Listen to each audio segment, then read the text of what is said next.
الحمد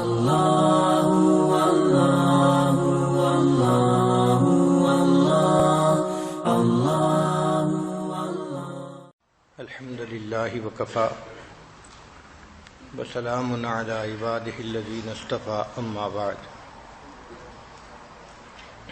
اعوذ باللہ من الشیطان الرجیم بسم اللہ الرحمن الرحیم یا ایھا الذین آمنوا توبوا الی اللہ توبۃ نصوحا سبحان ربک رب العزۃ عما یصفون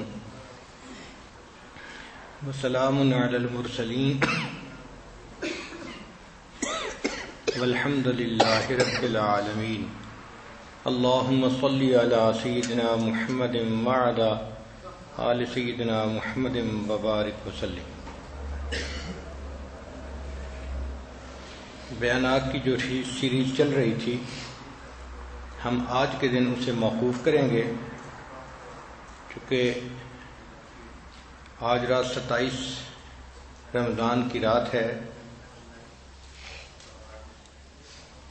اور یہ دعا کی رات ہے، مغفرت کی، توبہ کرنے کی رات ہے۔ اس لیے آج خواتین میں بھی توبہ ہی کے عنوان پہ بیان ہوگا، لیکن کل سے انشاءاللہ ہم پھر اپنی سیریز ہی کے متعلق بات چیت کریں گے۔ اللہ تعالیٰ ارشاد فرماتے ہیں، اے ایمان والو، تم اللہ کے سامنے سچی توبہ کرو۔ انسان جو کام بھی اللہ کے حکم کے خلاف کرتا ہے یا نبی علیہ السلام کی سنت کے خلاف کرتا ہے، اس کو گناہ کہتے ہیں، اور ہر گناہ کا دنیاوی نقصان بھی ہے اور اخروی نقصان بھی ہے، یعنی دنیا میں بھی اس کے نقصانات نظر آتے ہیں اور آخرت میں تو اس کے نقصانات بہت زیادہ نظر آئیں گے۔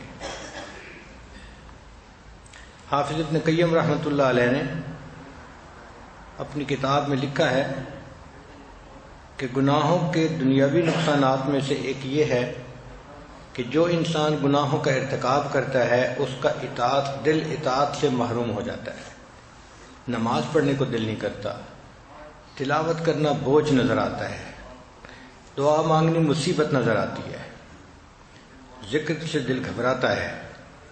تو اطاعت سے محرومی یہ گناہوں کا نقصان ہے۔ پھر دوسرا نقصان یہ کہ دل بے چین رہتا ہے، باوجود اس کے کہ اس بندے کے پاس دنیا کا مال بھی ہے، جو چاہتا ہے کھاتا ہے، جو چاہتا ہے پیتا ہے، جہاں چاہتا ہے سوتا ہے، مگر اس کا دل پریشان رہے گا۔ جو بندہ گناہوں کا ارتکاب کرتا ہے اللہ تعالیٰ اس سے دل کا سکون چھین لیتے ہیں، پھر اس بندے کی زندگی سے برکت نکل جاتی ہے۔ چنانچہ آپ سنیں گے لوگ کہتے ہیں جی بس کیا کریں، کام ہوتے ہوتے رہ جاتا ہے۔ یہ جو کام ہوتے ہوتے رہ جانا ہے، وہ جی بچی کے رشتے تو بڑے آتے ہیں اور سب خوش ہو کے جاتے ہیں مگر دوبارہ کوئی نہیں آتا، تو یہ برکتوں کی کمی گناہوں کی وجہ سے ہوتی ہے۔ پھر ایک اور علامت کہ انسان کے پاس جو نعمتیں ہوتی ہیں ان میں زوال آ جاتا ہے، کاروبار ٹھیک نہیں رہتا، صحت ٹھیک نہیں رہتی۔ خود زبان سے کہتے ہیں، حضرت ایک وقت تھا مٹی کو ہاتھ لگاتے تھے سونا بن جاتی تھی، اور آج تو سونے کو ہاتھ لگائیں تو مٹی بن جاتا ہے۔ تو جو پروردگار نعمتیں دینا جانتا ہے وہ پروردگار نعمتیں واپس لینا بھی جانتا ہے۔ اللہ تعالیٰ نعمتیں واپس لے لیتے ہیں۔ اور ایک گناہوں کا نقصان یہ بھی ہے کہ دعائیں قبول نہیں ہوتی، چنانچہ انسان شکوے کرتا ہے ہماری تو دعائیں اللہ تعالیٰ سنتا ہی نہیں، قبول ہی نہیں کرتا۔ اس کی اصل وجہ انسان کے گناہ ہوتے ہیں۔ اب ان تمام نقصانات سے بچنے کا ایک ہی طریقہ ہے کہ انسان ان گناہوں سے سچی پکی توبہ کر لے۔ چنانچہ توبہ کی چند شرائط ہیں۔ پہلی شرط یہ کہ انسان گناہوں پہ نادم ہو دل میں، چونکہ حدیث پاک میں فرمایا الندم توبۃ، دل میں گناہوں پہ نادم ہو جانا، اسی کا نام توبہ ہے۔ اور دوسرا یہ کہ انسان اللہ کی رضا کے لیے گناہ چھوڑے۔ اگر گناہ چھوڑنے کی وجہ کوئی اور ہے تو پھر اس کو توبہ نہیں کہیں گے۔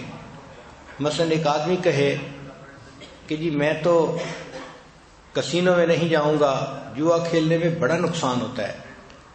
اگر نقصان کے ڈر سے جوا کھیلنا چھوڑا تو اسے توبہ نہیں کہیں گے، توبہ کہیں گے اللہ کے ڈر سے گناہوں کو چھوڑے۔ ایک عورت کہے میں تو آج کے بعد غیر مرد سے بات نہیں کہوں گی، بہت ذلت ہوتی ہے۔ اگر ذلت کے ڈر سے گناہوں کو چھوڑا تو یہ توبہ نہیں۔ اگر کوئی کہے جی میں تو چوری نہیں کروں گا، پولیس بہت تنگ کرتی ہے، تو کوئی بھی وجہ اور ہوگی تو یہ توبہ نہیں کہلائے گی۔ توبہ کی ایک ہی وجہ ہونی چاہیے، اللہ کے ڈر سے، اللہ کی عظمت کو سامنے رکھتے ہوئے انسان گناہوں کو چھوڑے۔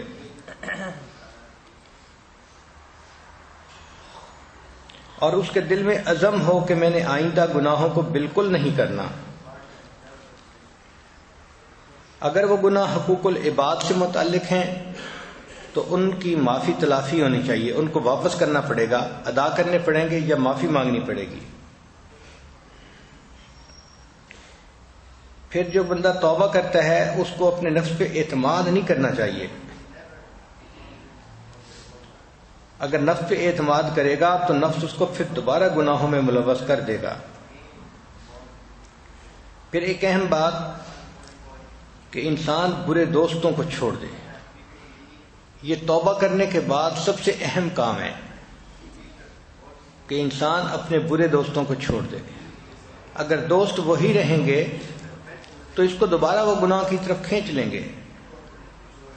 امام غزالی رحمۃ اللہ نے فرمایا یار بد مارے بد سے زیادہ برا۔ مارے بد فارسی میں کہتے ہیں زہریلے سانپ کو، کہ برا یار زہریلے سانپ سے بھی زیادہ برا۔ اور یہ بات سمجھ میں آتی ہے کہ سانپ ڈس لیتا ہے تو انسان کی جان چلی جاتی ہے، اور برا یار ڈس لیتا ہے تو انسان کا ایمان چلا جاتا ہے۔ تو یار بد مارے بد سے زیادہ برا۔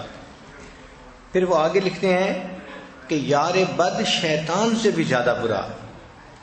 جب پہلی مرتبہ یہ بات پڑھی تو میرے اپنے دل میں یہ اشکال پیدا ہوا کہ وہ برا دوست کوئی فاسق و فاجر مسلمان بھی تو ہو سکتا ہے، تو ایک کلمہ گو مسلمان جتنا بھی برا ہو جائے کم از کم شیطان سے تو برا نہیں ہو سکتا۔ تو یہ کیوں لکھا امام صاحب نے کہ یار بد شیطان سے بھی زیادہ برا؟ لیکن آگے امام غزالی رحمۃ اللہ نے اس کی تفصیل دی۔ وہ فرماتے ہیں کہ شیطان انسان سے گناہوں کا ارتکاب جب کروانا چاہتا ہے تو اس کے ذہن میں وسوسہ ڈالتا ہے، اس کے ذہن میں میسج بھیجتا ہے، گناہ کرنے کا خیال ڈالتا ہے۔ اب وہ بندہ اس خیال پہ عمل کرے یا نہ کرے یہ بندے کی اپنی مرضی ہوتی ہے۔ شیطان میسج بھیجنے کے علاوہ کچھ نہیں کر سکتا۔ لیکن جو یار بد ہوتا ہے وہ صرف گناہوں کا خیال ہی ذہن میں نہیں ڈالتا، بندے کا بازو پکڑ کے اس سے زبردستی گناہ کروا دیتا ہے۔ تو اس سے پتہ چلا کہ یار بد شیطان سے بھی زیادہ برا ہوتا ہے۔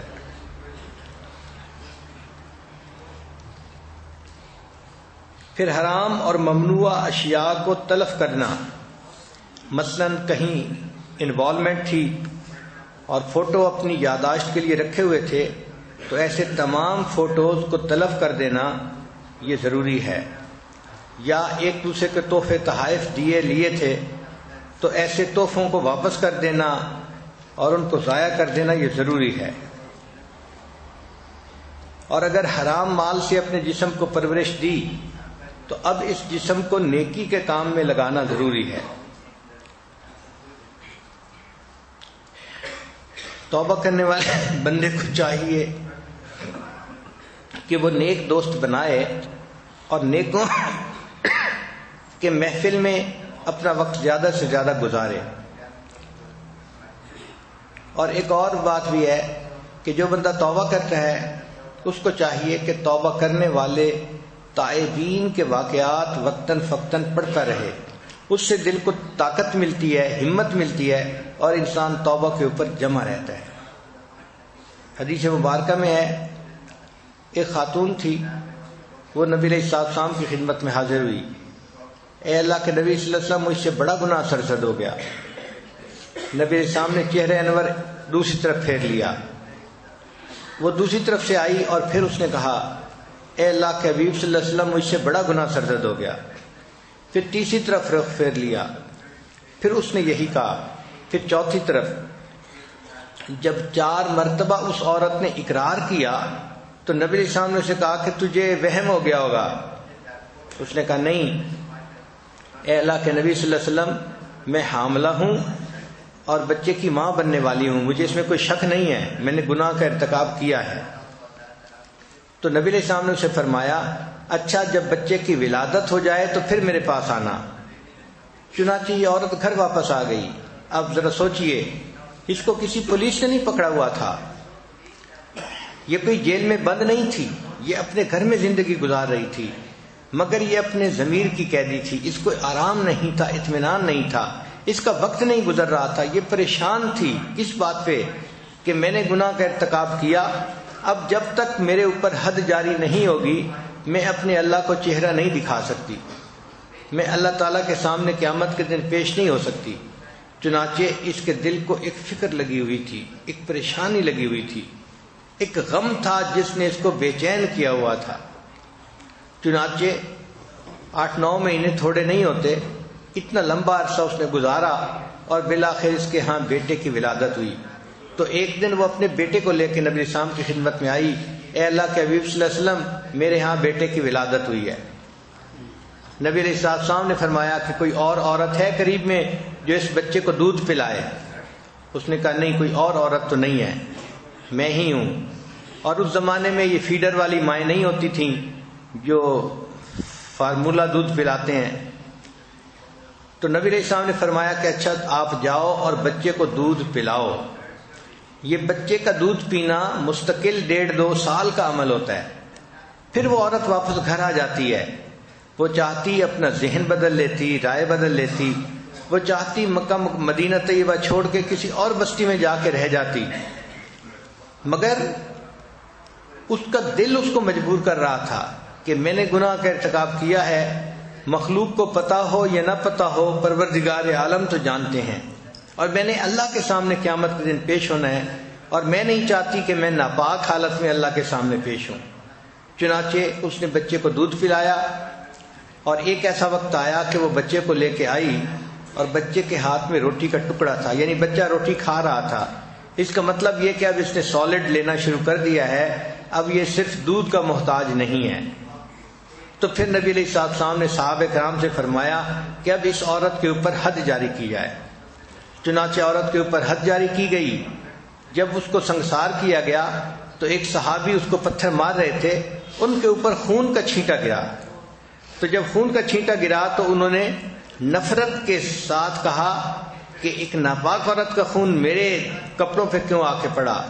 تو جب انہوں نے اس طرح کی بات کی تو نبی علیہ السلام نے ان صحابی کو سمجھایا کہ اس عورت کو ایسا مت کہو، لقد تابت توبتن، اس نے ایسی سچی توبہ کی ہے، لقد قسمت بین اہل المدینہ 70 من اہل المدینہ وسعتہم، اگر اس کی توبہ کے ثواب کو مدینہ کے 70 گناہگاروں میں تقسیم کر دیا جاتا تو اللہ 70 لوگوں کے گناہوں کو معاف کر دیتے. تو ایسی سچی توبہ کرنے والوں کے واقعات کو پڑھنے سے انسان کو توبہ کے اوپر استقامت نصیب ہوتی ہے. اب جو بندہ دل میں توبہ کی نیت کر لے تو شیطان اس کے ذہن میں بڑے اشکال ڈالتا ہے، اس کو پریشان کرتا ہے.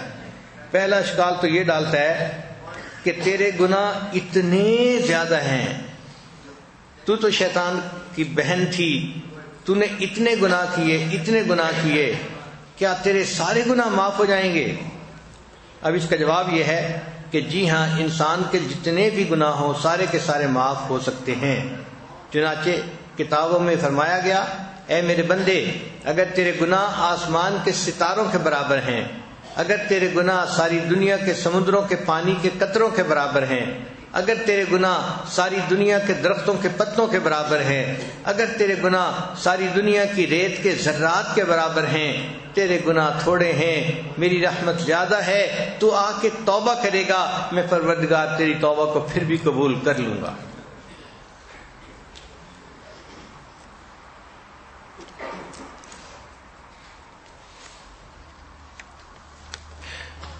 دوسرا سوال ذہن میں ڈالتے ہیں، او جی میں تو گناہوں سے توبہ کر چکی ہوں، لیکن جو میرے تعلق والے لوگ تھے نا وہ مجھے توبہ پہ جمے نہیں رہنے دیتے، بد کردار لوگ مجھ پہ چڑھائی کرتے ہیں اور میں کمزور ہوں اور مجھ سے وہ گناہ کا ارتکاب کروا لیتے ہیں۔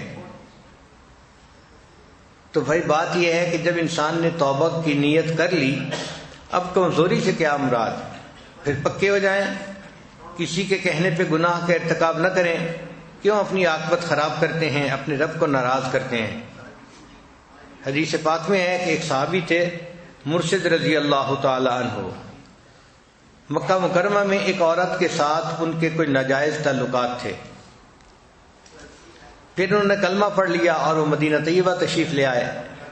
کافی عرصے کے بعد انہیں ایک مرتبہ اپنی تجارتی وجہ سے مکہ مکرمہ جانے کا موقع ملا۔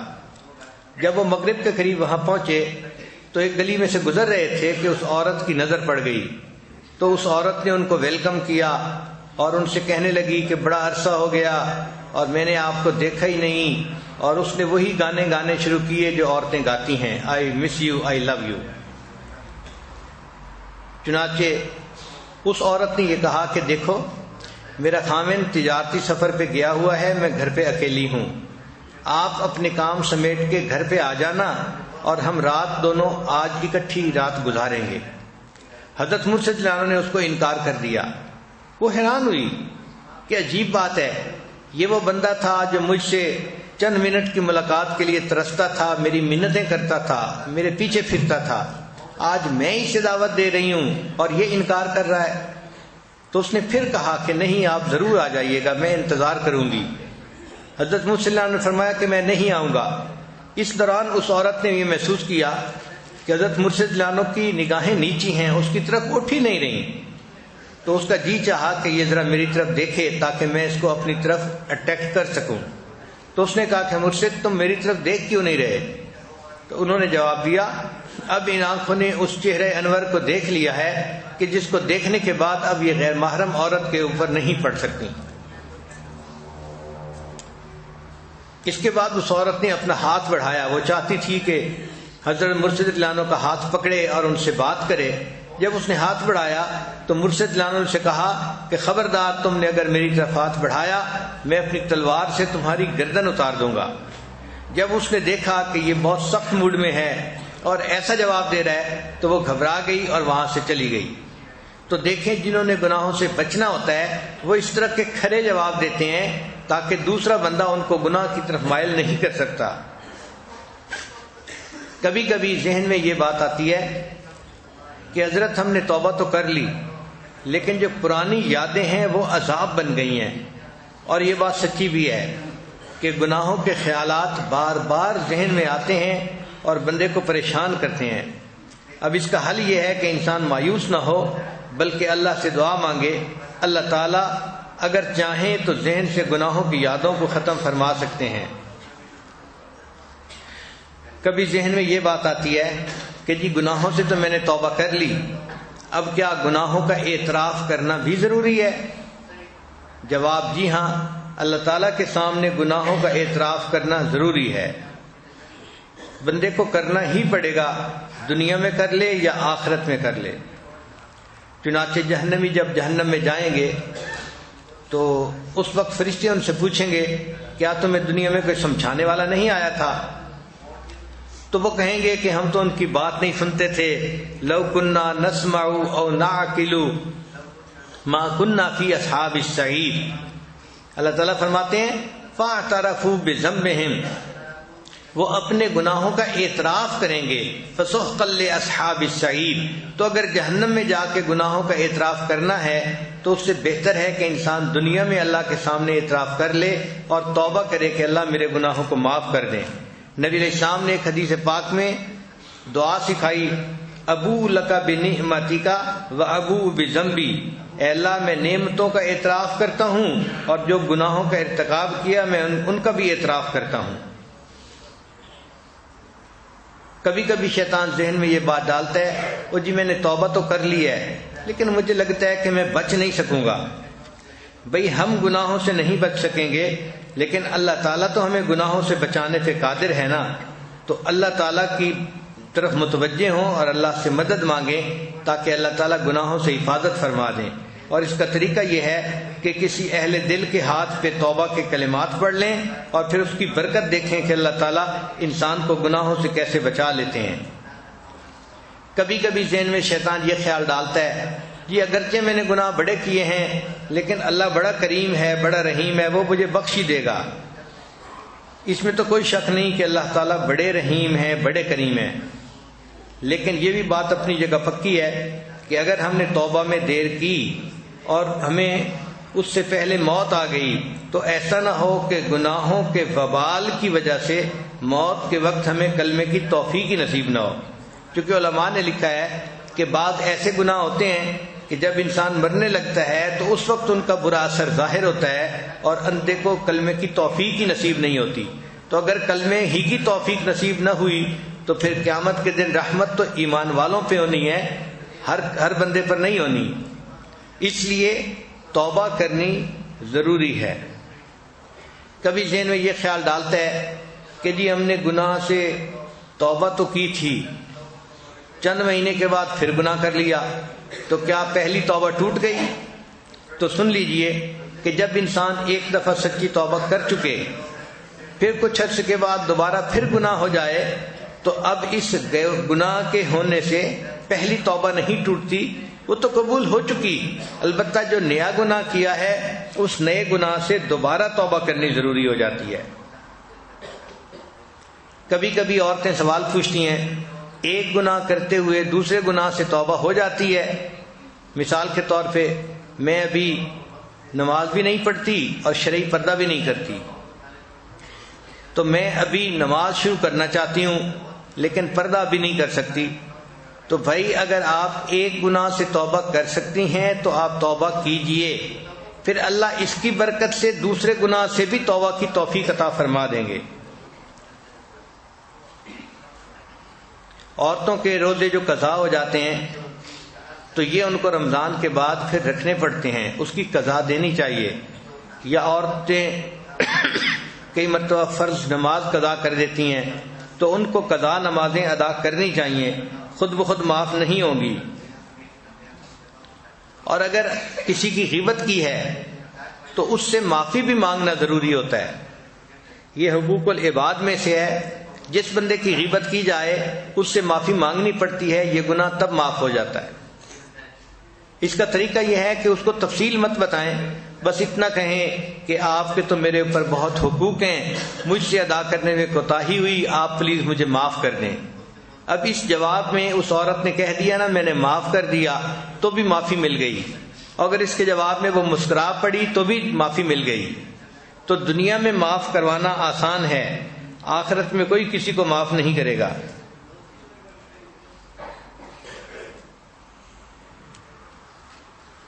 اب رہ گئی بات کہ جو انسان توبہ کرتا ہے اس کو توبہ کرتے وقت کیفیت کیا ہونی چاہیے۔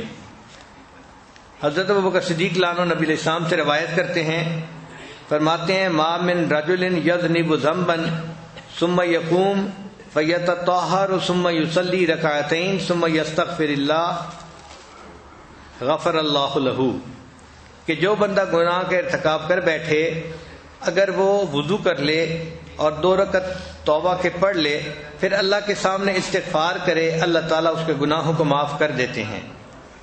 تو اس کے لیے ضروری ہے کہ انسان اللہ کی طرف رجوع کرے اور اپنے گناہوں کی اللہ سے معافی مانگے۔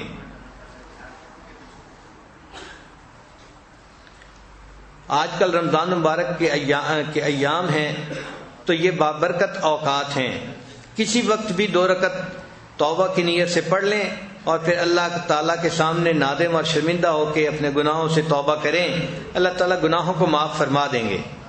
اور خاص طور پر یہ جو 27 کی رات ہے یہ شب قدر کی رات تو ویسے ہی بخشش کی رات ہوتی ہے، اور آخری عشرہ ویسے ہی گناہوں سے معافی کا عشرہ ہوتا ہے، آگ سے خلاصی کا عشرہ ہوتا ہے۔ نبی علیہ السلام نے فرمایا اولھا رحمتن، رمضان کے پہلے 10 دن رحمت کے ہیں، اوسطھا مغفرتن، درمیان کے 10 دن مغفرت کے ہیں، وآخرھا عتق من النار، اور آخر کے 10 دن آگ سے خلاصی کے ہیں۔ تو ان دنوں میں تو اللہ تعالیٰ امت مسلمہ کو آگ سے نجات عطا فرماتے ہیں خوشی کے ساتھ۔ تو جب آگ سے نجات ہونے کا وقت ہے، اس وقت میں ہم بھی اللہ سے مانگیں، اے اللہ ہمیں بھی جہنم سے بری فرما دیجئے اور ہمارے گناہوں کو بھی معاف کر دیجئے۔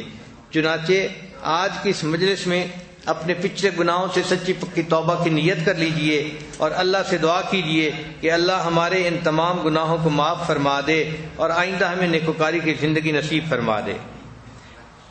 توبہ کرتے وقت بندے کی دل کی کیفیت کیا ہونی چاہیے، یہ بڑا اہم نقطہ ہے کہ دل میں اللہ کی طرف رجوع ہو اور انسان ہر طرف سے ہٹ کٹ کے بس اللہ سے لو لگا کے اللہ سے مانگ رہا ہو۔ وہب منبر رحمۃ اللہ علیہ فرماتے ہیں کان فی زمن موسیٰ علیہ الصلوۃ والسلام شاب عاصم، کہ حضرت موسیٰ علیہ السلام کے زمانے میں ایک نوجوان تھا جو بڑا نافرمان تھا، بڑا سرکش تھا، مسرف علی نفسہ، وہ اپنی جان پہ بڑی زیادتی کرتا تھا، بڑے گناہ کرتا تھا، اور اتنا برا تھا کہ بستی کے لوگ اس سے تنگ آ گئے تھے، اور سب نے مل کے فیصلہ کیا کہ اس نوجوان کو یہاں سے نکال دیا جائے۔ چنانچہ جب اس نے اگلی مرتبہ پھر گناہ کا ارتکاب کیا، فَأَخْرَجُوهُ مِنْ بَيْنِهِمْ لِسُوءِ فِعْلِهِ، تو ساری بستی والوں نے اس کے برے کاموں کی وجہ سے اسے بستی سے نکال دیا۔ جب اس کو بستی سے دھکے دے کے نکالا گیا تو وہ دکھی تھا، اس کو ذلت اٹھانی پڑی تھی، تکلیف ہوئی تھی۔ وہ بستی کے دروازے سے نکلا اور دروازے کے سامنے درختوں کا ایک جھنڈ تھا، وہاں جا کر وہ بیٹھ گیا۔ فَحَضَرَتْهُ الْوَفَاةُ فِي خَرْبَةٍ عَلَى بَابِ الْبَلَدِ، اس بستی کے دروازے کے بالکل سامنے ویرانے میں اس بندے کی موت کا وقت آ گیا۔ لگتا ہے کہ وہ بیمار ہو گیا، سردی کا موسم تھا، اور جب انسان کو بیماری ہو اور دوائی بھی نہ ہو تو بیماری ایگریویٹ ہو جاتی ہے۔ چنانچہ 1-2 دن میں ہی اس بندے کی جو ہے آخری سمپٹم جو تھے وہ آ گئے۔ اب جب اس کا آخری وقت قریب آ گیا، نظر یمنتم و یسرتن، اس نے اپنے دائیں دیکھا، اپنے بائیں دیکھا، نہ اس کو اپنا کوئی دوست نظر آیا، نہ رشتہ دار نظر آیا، نہ ماں نظر آئی، نہ بیوی نظر آئی۔ اس نے اپنے آپ کو اکیلا پایا اور اپنے آپ کو ذلت کی حالت میں دیکھا۔ جب اس نے اپنے آپ کو اس حالت میں دیکھا تو پھر اس نے آسمان کی طرف آنکھیں اٹھائیں اور اللہ سے دعا کی کہ اے اللہ اب میرے اوپر رحمت فرما دیجئے، دنیا کے لوگوں نے مجھے چھوڑ دیا مگر آپ مجھے نہ چھوڑیے، میرے اوپر رحمت کی نظر ڈال دیجئے۔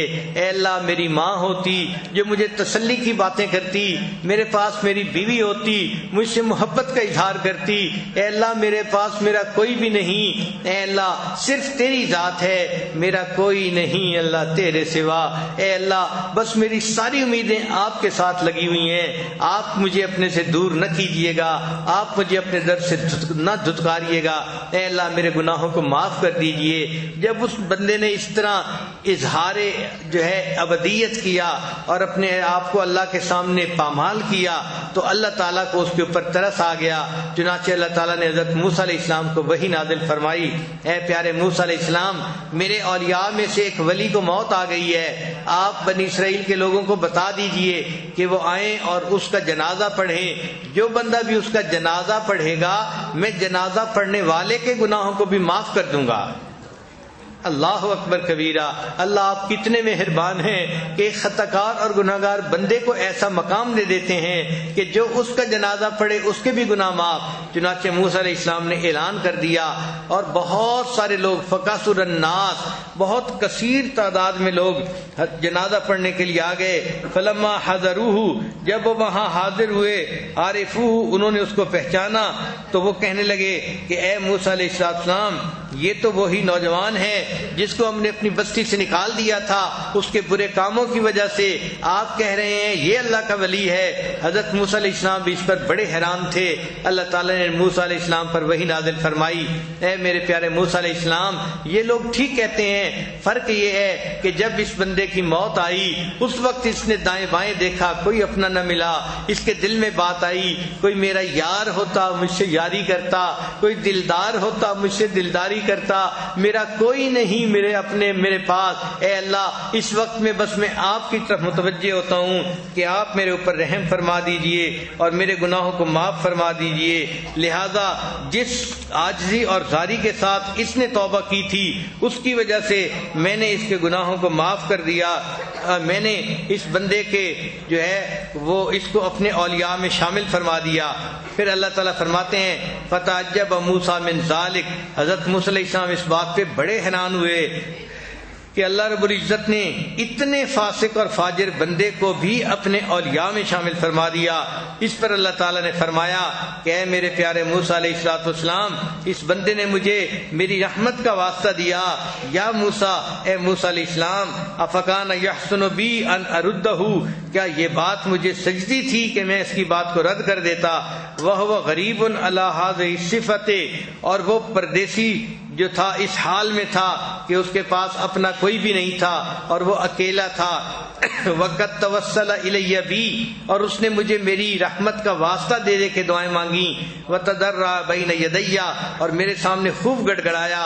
وعزتی وجلالی، اے موسیٰ علیہ السلام مجھے اپنی عزت اور جلال کی قسم، لو سألنی فی المذنبین من اہل الارض جمیعا لوہبتہم لہ لذل غربتہ، اگر وہ بندہ اس وقت مجھ سے ساری دنیا کے گناہگاروں کی بخشش کی دعا مانگتا میں اس کی دعا پر ساری دنیا کے گناہگاروں کی بخشش کر دیتا۔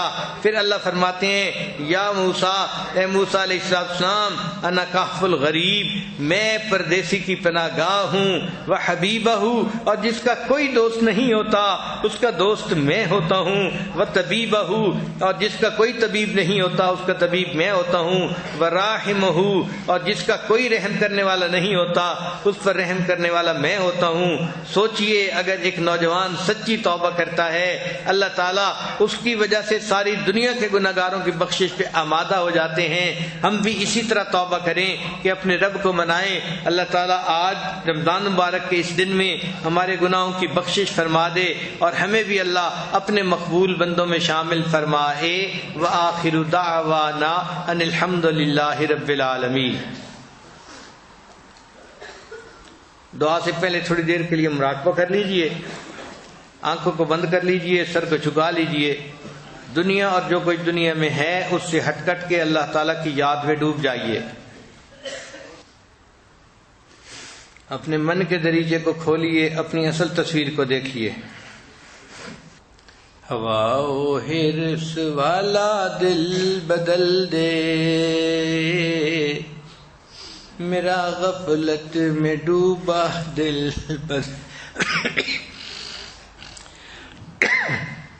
ہوا و حرص والا دل بدل دے، میرا غفلت میں ڈوبا دل بدل دے، بدل دے دل کی دنیا دل بدل دے، خدایا فضل فرما دل بدل دے، گنہگاری میں کب تک عمر کاٹوں،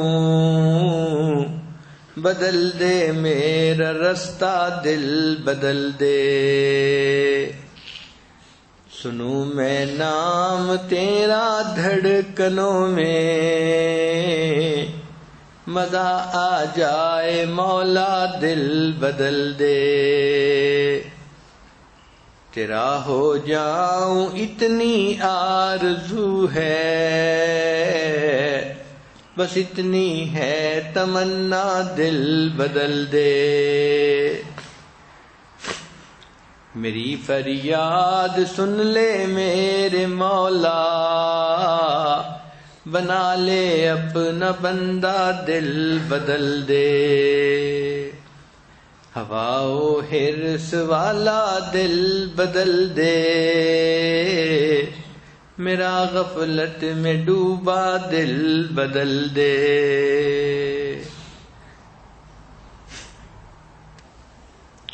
لا الہ الا اللہ محمد الرسول اللہ. دعا کریے. سبحان ربی الوهاب اللهم صل على سيدنا محمد وعلى آل سيدنا محمد وبارك وسلم. اللهم انت السلام ومنك السلام تبارک الجلال والاکرام. پروردگار عالم ہمارے صغیرہ کبیرہ گناہ معاف فرما. اللہ وہ گناہ جو ہم نے دن میں کیے معاف فرما، وہ گناہ جو ہم نے راتوں میں کیے معاف فرما. اللہ وہ گناہ جو ہم نے محفلوں میں کیے معاف فرما، وہ گناہ جو ہم نے تنہائیوں میں کیے معاف فرما. اللہ وہ گناہ جو ہم نے ارادوں سے کیے معاف فرما، وہ گناہ جو ہم نے بنا ارادے کیے معاف فرما. میرے مولا وہ گناہ جو ہمیں یاد ہیں وہ بھی معاف فرما، وہ گناہ جو ہم کر کے بھول گئے وہ بھی معاف فرما. اے میرے مولا ہم ظاہر میں بندے ہیں، حقیقت میں نہایت گندے ہیں. اللہ ہمارے من کی گندگیوں کو دور فرما، اللہ دلوں کی ظلمتوں کو دور فرما. اے میرے مولا ہمارے سینوں کو اپنے نور سے منور فرما.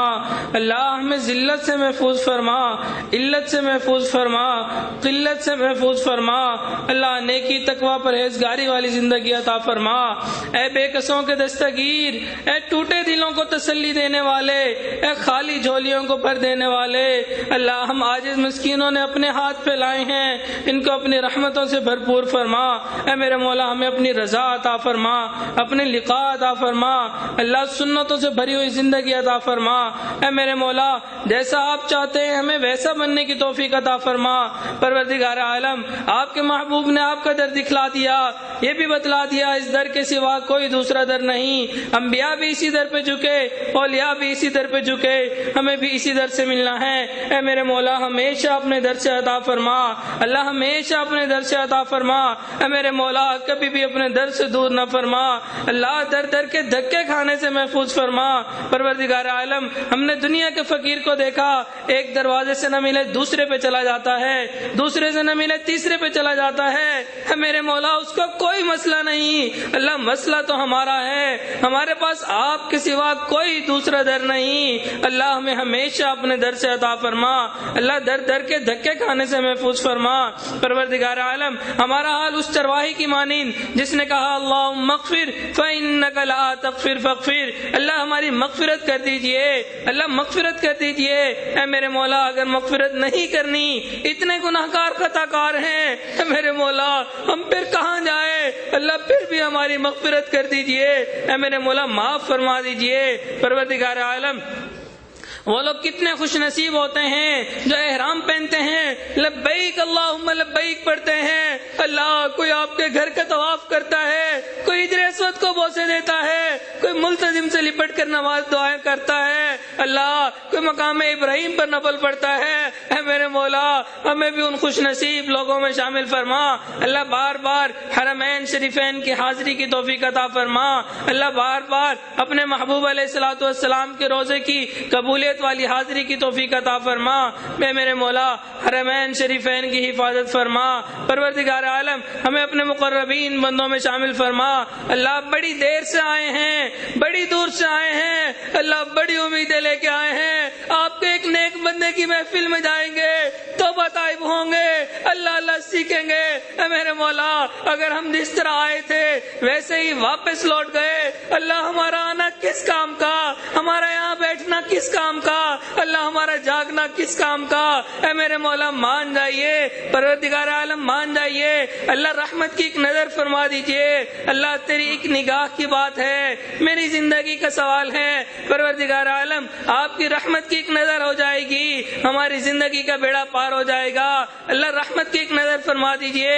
اللہ جب آپ کی رحمت کی نظر ہوتی ہے، وہ عمر جو ہدایت کے طلبگار بھی نہیں تھے، اللہ گھر سے تلوار لے کے نکلتے ہیں، آپ ان کو ہدایت کا نور عطا فرما دیتے ہیں. اللہ آپ کی رحمت کی نظر ہوتی ہے، فضیل بن عیاض کو ڈاکوؤں کی سرداری سے نکال کے ولیوں کو سردار بنا دیتے ہیں. اللہ جب آپ کی رحمت کی نظر ہوتی ہے، بشر حافی کو دنیا کے شراب خانے سے نکال کر اپنی محبت کی شراب پلا دیتے ہیں. اللہ جب آپ کی رحمت کی نظر ہوتی ہے، جنید بغدادی کو دنیا کی پہلوانی سے نکال کر ولیوں کی دنیا کا پہلوان بنا دیتے ہیں. اے میرے مولا ایک رحمت کی نظر ہم پہ بھی ڈال دیجئے.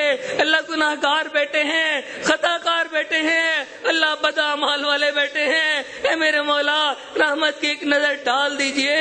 اللہ رحمت کی ایک نظر ڈال دیجئے۔ اللہ ہمیں آپ کے فضل کے ساتھ امیدیں ہیں، اللہ ہمارے اعمال پیش کرنے کے قابل نہیں، اے میرے مولا عدل کریں تے کم دے جاون اچھی آشانہ والے، فضل کرے تو بخشے جاون میں جے بھی موقع لے۔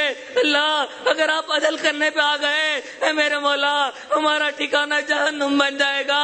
اے میرے مولا ہم تو آپ کے فضل کے طلبگار ہیں، اللہ رحم کے طلبگار ہیں، اللہ کرم کے طلبگار ہیں، اے میرے مولا رحم فرما دیجئے، اللہ کرم فرما دیجئے۔ اللہ ہم آپ کے وہ ناز نخروں میں پلے ہوئے بندے ہیں جن سے سورج کی گرمی برداشت نہیں ہوتی، اللہ ہم سے جہنم کی گرمی کیسے برداشت ہوگی؟ اللہ ہمارے سے تو دو بندوں کے سامنے کی ذلت و شرمندگی برداشت نہیں ہوتی، اللہ قیامت کے دن اگر آپ نے ہمارا نامہ اعمال کھول دیا اے میرے مولا وہاں تو آقا بھی موجود ہوں گے، اللہ اولیاء بھی موجود ہوں گے، اللہ مشائخ بھی موجود ہوں گے، اے میرے مولا وہ کیا کہیں گے؟ اے میری امتیوں کے لوگوں میں نے تمہارے لیے ساری جھاگ جھاگ کر دعائیں مانگی، امتی امتی کر کے وقت گزارا، تم نے میری سنتوں کی کیا لاج رکھی، کیا نام اعمال میں لے کے آئے؟ اللہ اس سے بہتر جہنم میں جانا لگے گا۔ پروردگار عالم ہمیں بلا حساب کتاب جنت عطا فرما، اللہ اپنے نیک لوگوں میں شامل فرما، اے میرے مولا قبر کے عذاب سے محفوظ فرما، حشر کے حساب سے محفوظ فرما، اللہ پل صراط سے گزرنا آسان فرما، اے میرے مولا اپنے نیک لوگوں میں شامل فرما۔ اللہ ہم نے اپنے بڑوں سے سنا ہے قیامت کے دن کچھ لوگ اس حال میں اٹھیں گے، آپ ان کو دیکھ کے مسکرائیں گے، وہ آپ کو دیکھ کے مسکرائیں گے۔ اللہ بہت حسرت ہے ہم بھی ان لوگوں میں شامل ہوں، اگرچہ برے اعمال والے ہیں، چھوٹا منہ بڑی بات، مگر میرے مولا بہت حسرت ہے جب ہم اٹھے ہم آپ کو دیکھ کے مسکرائے، آپ ہمیں دیکھ کے مسکرائے۔ پروردگار عالم ہمیں ان نیک لوگوں میں شامل فرما، اے میرے مولا ہم دنیا میں اس وقت میں آئے آپ کے حضور کا دیدار نہ کر سکے، آپ کے محبوب کا دیدار نہ کر سکے، اللہ بہت حسرت ہے اس چہرے کو دیکھیں جسے آپ نے وضوا کہا، ان زلفوں کو دیکھیں جنہیں آپ نے واللیل کہا۔ اے میرے مولا ہم نے سنا ہے قیامت کے دن آپ کچھ لوگوں کو اندھا کھڑا کریں گے، اللہ ہمارا نام اعمال تو ایسا ہی ہے، اللہ ہم اسی قابل ہے، مگر اے میرے مولا اگر آپ نے ہمیں اندھا کھڑا کر دیا اللہ وہاں بھی دیدار نہ کر سکیں گے۔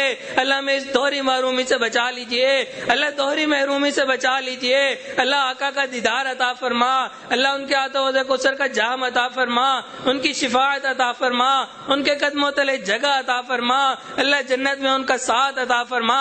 اے میرے مولا یوسف علیہ السلام کریم تھے، انہوں نے اپنے بھائیوں سے کہہ دیا تھا لا تثریب علیکم اليوم، اللہ آپ کے محبوب علیہ السلام قریب تھے، فتح مکہ کے دن انہوں نے قریش مکہ سے کہہ دیا تھا لا تثریب علیکم اليوم، اے میرے مولا آپ سب کریموں سے بڑے کریم ہیں، اللہ آج آپ بھی کہہ دیجئے لا تثریب علیکم اليوم، لا تثریب علیکم اليوم، اے میرے مولا ہماری بگڑی بن جائے گی، اللہ ہم خوش نصیب ہو جائیں گے، خوش نصیب لوگوں میں شامل ہو جائیں گے۔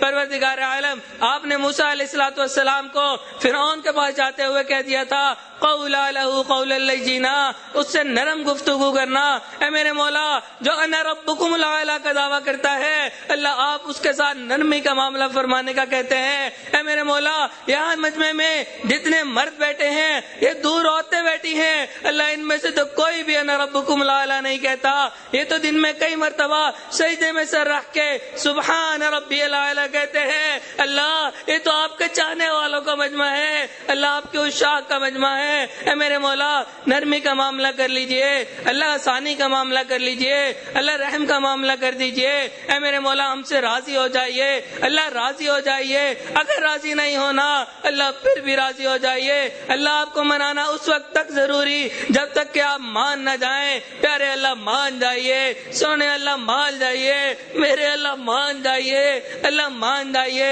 اے میرے مولا ہم نے اس دنیا میں دیکھا عورتیں اگر چل کے کسی گھر میں چلی جائیں لوگ قتل کے مقدمے معاف کر دیتے ہیں، اے میرے مولا دور قریب سے یہ عورتیں آپ کی رضا کے لیے چل کے آئی ہوئی ہیں، اے میرے مولا ان کے دلوں کی نیک تمنائیں پوری کر لیجئے، اللہ نیک حاجات پوری کر لیجئے، اللہ یہ کمزور ہوتی ہیں، دلوں کی باتیں بیان نہیں کر سکتی، یہ جائیں تو کہاں جائیں، کہیں تو کس سے کہے، مانگے تو کس سے مانگے۔ اللہ آپ دلوں کا بھید جانتے ہیں، دلوں کی تمام نیک تمناؤں کو پورا فرما۔ اے میرے مولا جتنے لوگ یہاں پہ آئے اللہ نیک امیدیں لے کے آئے، سب کی نیک امیدوں کو پورا فرما۔ اے میرے مولا شریعت و سنت پہ عمل کرنے کی توفیق عطا فرما۔ اللہ ہمیں قرضوں سے محفوظ فرما، مرضوں سے محفوظ فرما، جان مال کی حفاظت فرما، عزت آبرو کی حفاظت فرما، اللہ ہمارے ایمان کی حفاظت فرما۔ اے میرے مولا سیدھا رستہ ملنے کے بعد بھٹکنے سے محفوظ فرما، اللہ علم حاصل ہونے کے بعد جہالت کے کاموں سے محفوظ فرما، اللہ ہدایت ملنے کے بعد گمراہی سے محفوظ فرما۔ اے میرے مولا اپنے قرب کے بعد دوری سے محفوظ فرما، اللہ عزتیں ملنے کے بعد ذلت سے محفوظ فرما، اللہ حاسدین کے حسد سے محفوظ فرما، دشمنوں کی دشمنی سے محفوظ فرما، اللہ دوستی کے رنگ میں دشمنی کرنے والوں سے بھی محفوظ فرما، پروردگار عالم نفس و شیطان سے محفوظ فرما۔ اے میرے مولا رمضان المبارک کے آخری ایام باقی ہیں، اللہ ڈر لگتا ہے، جبرائیل امین نے بد دعا دی تھی ہلاک ہو جائے وہ شخص جس نے رمضان پایا اپنی مغفرت نہ کروائی، اللہ آپ کے محبوب نے اس پہ آمین کہی تھی۔ اے میرے مولا اگر ہماری مغفرت نہ ہوئی اللہ ہم تو ہلاک ہو جائیں گے، برباد ہو جائیں گے۔ اے میرے مولا مغفرت فرما دیجئے، اللہ مغفرت فرما دیجئے، پروردگار عالم ہمارے گھروں کو جنت کا نمونہ بنا دیجئے، اللہ جنت کا نمونہ بنا دیجئے، آپس میں الفت محبت عطا فرما۔ اے میرے مولا جو قرض کی وجہ سے پریشان ان کی پریشانی کو دور فرما، جو مرض کی وجہ سے پریشان ان کی پریشانی کو دور فرما، پروردگار عالم عافیت والا حلال پاکیزہ طیب رزق عطا فرما۔ اے میرے مولا جو مانگا وہ بھی عطا فرما، جو مانگنا چاہیے تھا نہیں مانگ سکے وہ بھی عطا فرما، پروردگار عالم ہمارے حضرت جی کا سایہ ہمارے سروں پہ تادیر قائم و دائم فرما، اللہ ان کی صحت میں برکت عطا فرما، اللہ عزت میں برکت عطا فرما، اللہ فیصلوں میں برکت عطا فرما۔ اے میرے مولا قدم قدم برکت شامل حال فرما۔ اے میرے مولا اتنے دور سے ہم آئے ہیں، حضرت اتنی تکالیف برداشت کرتے ہیں، ہمارے لیے اتنا مجاہدہ کرتے ہیں، اللہ ہم نے پھر بھی کچھ حاصل نہ کیا، کچھ سبق نہ پایا، اللہ ہمارا یہاں آنا کس کام کا۔ پروردگار عالم ہمیں نسبت کا نور عطا فرما، اللہ اس نور کو دنیا کے کونے کونے میں پہنچانے کی توفیق عطا فرما، اللہ ہماری اولادوں کو نیکوکار بنا، فرما بردار بنا، ماں باپ کی آنکھوں کی ٹھنڈک بنا۔ اے میرے مولا اولاد کے غموں سے محفوظ فرما، اولاد کے دکھوں سے محفوظ فرما، اللہ اولاد کی پریشانیوں سے محفوظ فرما، اللہ جو رشتے کی وجہ سے پریشان ان کی پریشانیوں کو بھی دور فرما، اللہ جو نیک صالح اولاد نرینہ کے طلبگار ان کو نیک صالح اولاد نرینہ عطا فرما، پروردگار عالم جو مانگا وہ بھی عطا فرما، جو مانگنا چاہیے تھا نہیں مانگ سکے وہ بھی عطا فرما۔ ربنا تقبل منا انك انت السميع العليم تب علينا انك انت التواب الرحيم صلى الله تعالى على حبيبه سيدنا محمد وآله واصحابه اجمعين برحمتك يا ارحم الراحمين۔